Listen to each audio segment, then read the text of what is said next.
Yes my 10+2 students. बच्चों, online video series में आप सबका वेलकम है। तो हम फिनोल्स कर रहे थे। फिनोल्स के मेथड्स ऑफ प्रिपरेशन हम ओवर कर चुके हैं लास्ट लेक्चर में, और इस लेक्चर में हम स्टार्ट करने जा रहे हैं फिजिकल प्रॉपर्टीज ऑफ फिनोल्स। बच्चे, physical properties of phenols, main दो ही प्रॉपर्टीज आपके सिलेबस में हैं फिनोल की। फर्स्ट प्रॉपर्टी है physical state and the second property is called solubility of phenols. तो सबसे पहले फिजिकल स्टेट के बारे में बात कर लेते हैं बच्चे। Physical state of phenols. Physical state में ये बोल रहे हैं कि phenols are colourless, crystalline solids और लिक्विड्स होते हैं। Phenols are colorless, crystalline solids और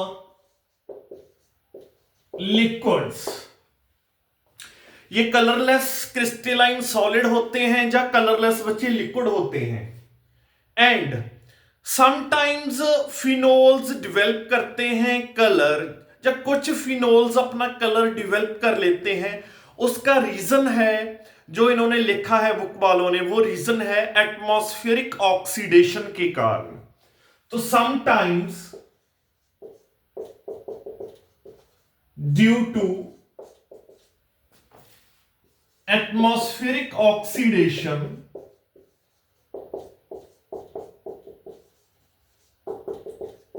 दे develop colour.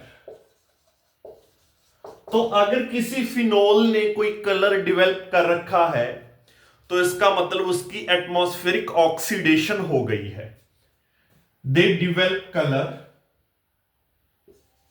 Due to atmospheric oxidation.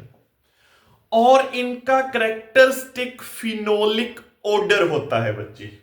They have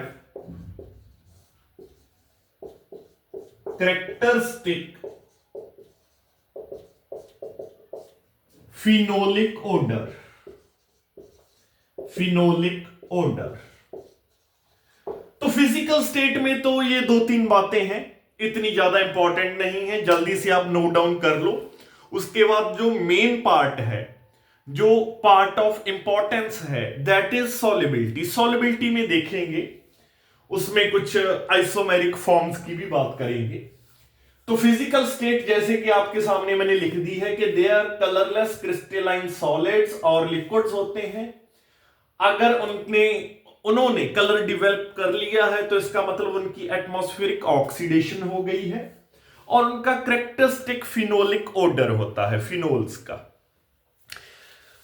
yes, now we are going to move to solubility of phenols in water देखेंगे और other organic solvents देखेंगे। चलिए बच्चों, तो देखते हैं, स्टार्ट करते हैं हमारा सेकंड फिजिकल प्रॉपर्टी, सॉल्युबिलिटी। बच्चे, सॉल्युबिलिटी में ये बोल रहे हैं phenols are sparingly soluble in water होते हैं। They are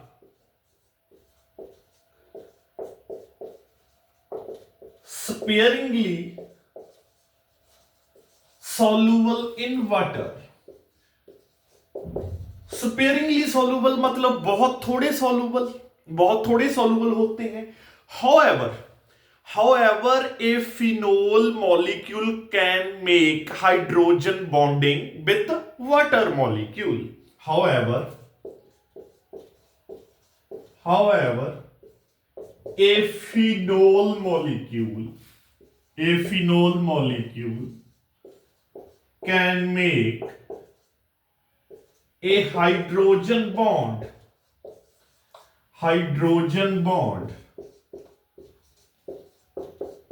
with water molecule। अब आप लोग देखो बच्चे, चाहे कि फिनोल्स जब उनको मैं वाटर में डालता हूं वो वाटर के साथ हाइड्रोजन बॉन्डिंग बिल्ड कर सकते हैं, but still they are sparingly soluble in water, फिर भी पानी में, वाटर में वो बहुत कम सॉल्युबल होते हैं। अब now what is the reason behind it, इसका क्या रीजन है? सबसे पहले हाइड्रोजन बॉन्डिंग का मैं आपको दिखा देता हूं कि कैसा कंसेप्ट रहने वाला है। अगर आप एक फिनोल मॉलिक्यूल देखो तो फिनोल मॉलिक्यूल आपको ऐसा नजर आएगा, ऑक्सीजन के ऊपर डेल्टा नेगेटिव चार्ज, हाइड्रोजन के ऊपर डेल्टा पॉजिटिव चार्ज। यहां एक मिनट मैं इरेज कर दूं, तो अगर यहां ये इसको मैंने वाटर में डाल दिया है तो इसके around there will be water molecules. तो वो वाटर मॉलिक्यूल्स अपने आप को कैसे अलाइन कर सकते हैं? तो you can clearly check the hydrogen bonding getting formed between a phenol molecule and water molecule। चाहे कि एक फिनोल और वाटर मॉलिक्यूल के बीच में हाइड्रोजन बॉन्डिंग एग्जिस्ट करती है या कर सकती है, but still end of the day phenol sparingly soluble क्यों है?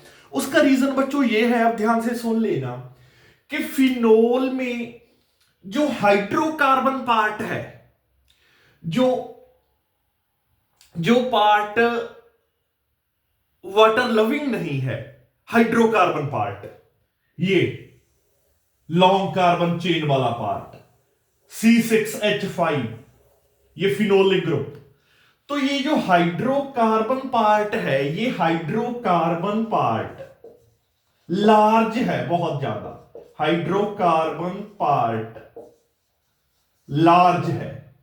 इस हाइड्रोकार्बन पार्ट के लार्ज होने की वजह से तो ये जो फिनोल है वो वाटर के साथ हाइड्रोजन बॉन्डिंग तो बिल्ड करता है, पर that hydrogen bonding is not that much effective. पर वो हाइड्रोजन बॉन्डिंग उतनी इफेक्टिव नहीं हो पाती है, उतनी स्ट्रांग नहीं हो पाती है। तो यही कारण है कि ऑल दो हाइड्रोजन बॉन्डिंग बना सकता है फिनोल विद वाटर, पर स्टिल वो नहीं बनाता, जो उतनी स्ट्रांग हाइड्रोजन बॉन्डिंग नहीं बनती, और ये वाटर में स्पेयरिंगली सॉल्युबल होकर रह जाता है। तो आई होप बच्चों आप समझ गए होंगे, फिनोल के पास लार्ज हाइड्रोकार्बन पार्ट है जो एक हिंड्रेंस बनता है, जो एक स्टीरिक हिंड्रेंस बोल दो, जो सिंपली हिंड्रेंस बोल दो, हाइड्रोजन बॉन्डिंग में हिंड्रेंस का काम करता है, ऑब्स्टेकल का काम करता है। तो जिसकी वजह से hydrogen bonding is not that much effective between phenol molecules and water molecules, so it is not that much effective। यही कारण है कि ये वाटर में स्पेयरिंगली सॉल्युबल होते हैं। however अगर मैं बोलूं phenol itself and some dihydric phenol, some dihydric plus some trihydric phenols, trihydric phenols, phenol और उसमें मैंने कुछ डाईहाइड्रिक फिनोल्स मिला दिए, कुछ ट्राईहाइड्रिक फिनोल्स मिला दिए, पर अब जब इस मिक्सचर को मैं वाटर में डालता हूं तो ये फेयरली सॉल्युबल हो जाता है वाटर में, ये काफी फेयरली सॉल्युबल हो जाता है, it is fairly soluble. Phenol itself plus some dihydric phenol plus some trihydric phenols. But अगर आप अकेले फिनोल की बात करो, ठीक है, इन फ्री स्टेट, तो it is sparingly soluble in water. But on the other hand अगर मैं ऑर्गेनिक सॉल्वेंट्स की बात करता हूं, लाइक ईथर, लाइक अल्कोहल, तो phenol is freely soluble in organic solvents like ethers and alcohol. It is freely soluble. Phenol is freely soluble in organic solvents like ether, alcohol etc। तो organic solvents में ये freely soluble होगा बच्चे। Then अब हम phenol की कुछ isomeric forms देखते हैं। फिनोल की सबसे पहले वो देखते हैं कि वो फिनोल जिसमें ऑर्थो, पैरा या मेटा पोजीशन पर कुछ सब्स्टिट्यूएंट लगे हैं। जैसे हम बात करते हैं अब orthonitrophenol, para nitrophenol and meta nitrophenol की।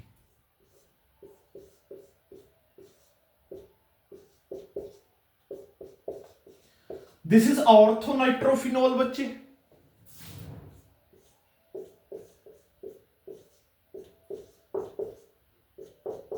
दिस इज पैरा नाइट्रोफिनोल,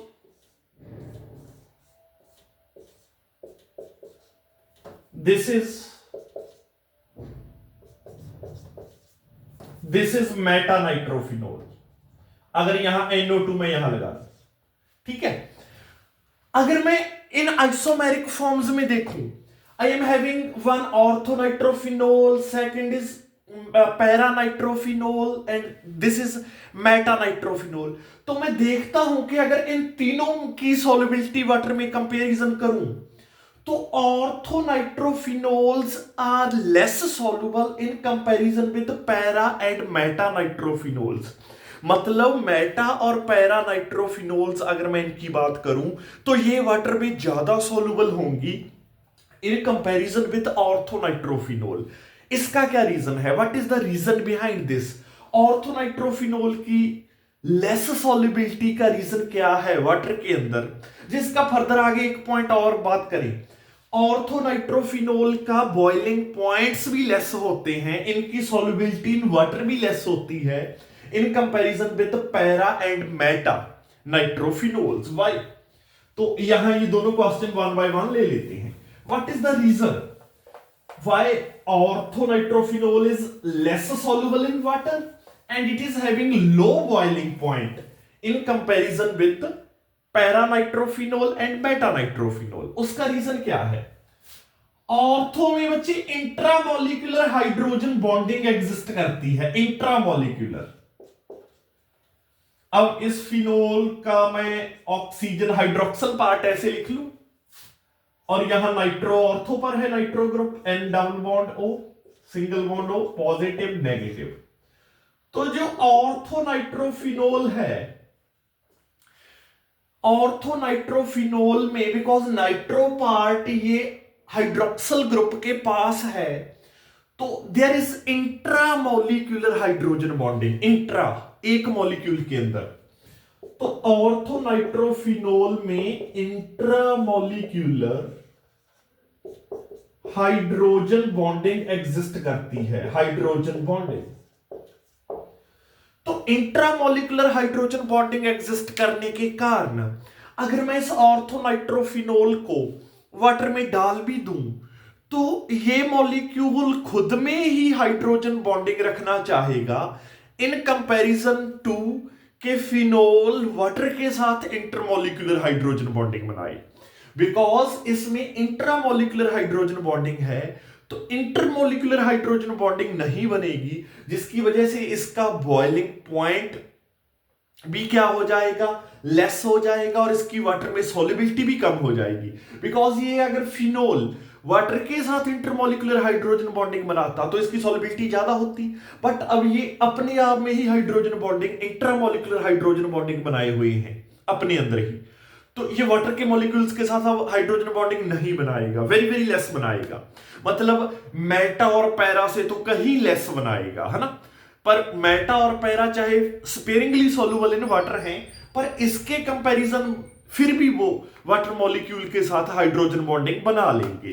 तो that is the reason, intramolecular hydrogen bonding. अब यही बॉइलिंग पॉइंट्स का रीजन है। बॉइलिंग पॉइंट्स हम बात करते हैं कि फिनोल्स के, देखो एक मैं यहां आपको क्लियर कर दूं, हम जनरली पढ़ते हैं, जहां आपने पहले पढ़ा होगा शायद, अगर नहीं पढ़ा तो आप अभी सुन लो कि फिनोल्स के बॉइलिंग पॉइंट्स ज्यादा होते हैं, बॉइलिंग पॉइंट्स ज्यादा होते हैं in comparison with other aromatic hydrocarbons, in comparison with other aromatic hydrocarbons. जैसे कि टोलुइन की एग्जांपल ले लो, ये आपको क्वेश्चन भी आ सकता है बच्चे कि फिनोल का बॉइलिंग पॉइंट ज्यादा होता है, आल्दो फिनोल भी एक एरोमेटिक ऑर्गेनिक कंपाउंड है, फिनोल या टोलुइन भी एक एरोमेटिक ऑर्गेनिक कंपाउंड है, पर फिनोल का बॉइलिंग पॉइंट ज्यादा होते हैं। उनका रीजन क्या? उसका रीजन ये है कि फिनोल फिनोल मॉलिक्यूल्स में इंटरमॉलिक्यूलर हाइड्रोजन बॉन्डिंग एग्जिस्ट करती है। कैसे एग्जिस्ट करती है बता देता हूं आप लोगों को। On the other hand toluene में कुछ ऐसा नहीं है, इंटरमॉलिक्यूलर हाइड्रोजन बॉन्डिंग नहीं है, just van der Waals forces of attraction होंगी। फिनोल में कैसे है इंटरमॉलिक्यूलर हाइड्रोजन बॉन्डिंग?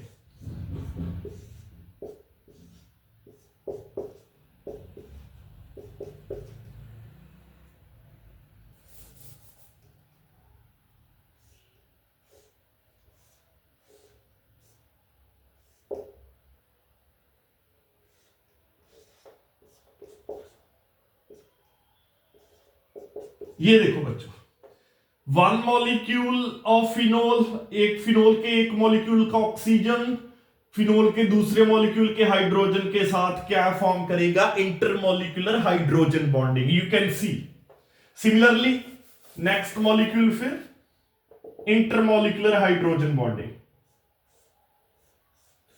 तो ऐसे फिनोल मॉलिक्यूल्स के बीच में इंटरमॉलिक्यूलर हाइड्रोजन बॉन्डिंग एग्जिस्ट करती है। Due to the existence of this intermolecular hydrogen bonding between the different phenol molecules, इनके बॉइलिंग पॉइंट्स ज्यादा हो जाते हैं in comparison with the other aromatic hydrocarbons. Aromatic hydrocarbons जैसे टोलुइन्स, जैसे टोलुइन की बात मैंने की, मिथाइल बेंजीन की बात मैंने की, तो उनमें कोई ऐसी हाइड्रोजन बॉन्डिंग नहीं है।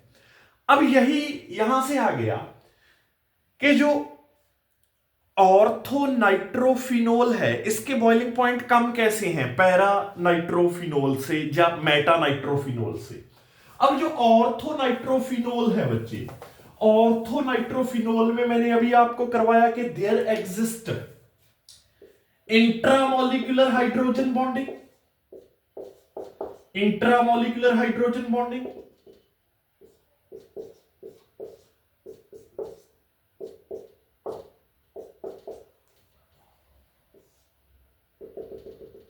यस, तो अगर ऑर्थोनाइट्रोफिनोल में इंट्रामॉलिक्यूलर हाइड्रोजन बॉन्डिंग है, तो अगर ऑर्थोनाइट्रोफिनोल के मेरे पास बहुत सारे मॉलिक्यूल्स हों तो उनमें इंटरमॉलिक्यूलर हाइड्रोजन बॉन्डिंग नहीं होगी, बिकॉज इसने तो इंट्रा बना ली है। पर जो पैरा और मेटा नाइट्रोफिनोल्स होंगे, बिकॉज उनमें क्या है, नाइट्रो ग्रुप काफी दूर है हाइड्रोक्सल ग्रुप से, तो उनमें इंट्रामॉलिक्यूलर हाइड्रोजन बॉन्डिंग नहीं बनेगी, तो वो इंटरमॉलिक्यूलर हाइड्रोजन बॉन्डिंग क्रिएट करेंगे मॉलिक्यूल्स एक दूसरे के बीच में, तो जिसकी वजह से उनके बॉइलिंग पॉइंट्स बढ़ जाएंगे। बट ऑर्थोनाइट्रोफिनोल या ऑर्थो डेरिवेटिव्स ऑफ फिनोल, अगर आप देखते हो फिनोल का कोई भी डेरिवेटिव है ऑर्थो डेरिवेटिव, जैसे CHO भी हो सकता है, जैसे हम सेलिसल्डिहाइड की बात करें है ना, उसमें भी आप देखोगे सेलिसल्डिहाइड में भी क्या है, इंटरमॉलिक्यूलर हाइड्रोजन बॉन्डिंग आपको इंट्रामॉलिक्यूलर हाइड्रोजन बॉन्डिंग नजर आएगी सेलिसल्डिहाइड में भी। तो यही रीजन है बच्चों कि जिसकी वजह से ऑर्थो डेरिवेटिव्स या ऑर्थोनाइट्रोफिनोल के बॉइलिंग पॉइंट कम हो जाते हैं due to intramolecular hydrogen bonding in comparison with the other para और मेटा डेरिवेटिव्स और पैरा नाइट्रो और मेटा नाइट्रोफिनोल से। तो ये बच्चे दो आपकी फिजिकल प्रॉपर्टीज थी आपके सिलेबस में, और अगले लेक्चर से हम केमिकल प्रॉपर्टीज स्टार्ट करेंगे। टिल देन आप देखते रहिए लेक्चर सीरीज और पढ़ते रहिए, अपनी प्रेपरेशन कंटिन्यू रखिए।